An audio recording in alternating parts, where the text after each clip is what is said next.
Planet Labs is a company that is trying to revolutionize the world of taking pictures from space. It has enough satellites in orbit that it can image the entire landmass of the Earth once every day. That adds up to 1.2 million pictures a day. With these pictures, basically what you're doing is monitoring change.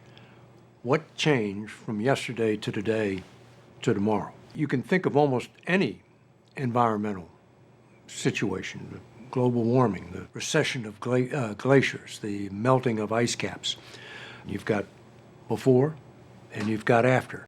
Can anybody use your pictures? We provide our data to a wide variety of users.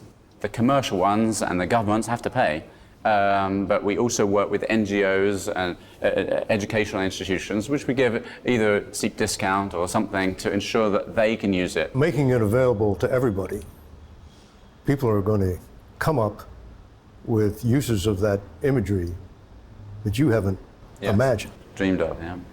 And not all of them are going to be good. No. You can think of lots of applications for it. I mean, just keeping track of the number of U.S. Navy ships in port. You could do that on a daily basis. If the United States were trying to move an army, as they did in the first Persian Gulf War, move an army without the enemy seeing it, the satellite would see it. There's just plenty of potential for misuse of these photos. You worry about that? I worry a lot. How do you prevent dictators from making use of it?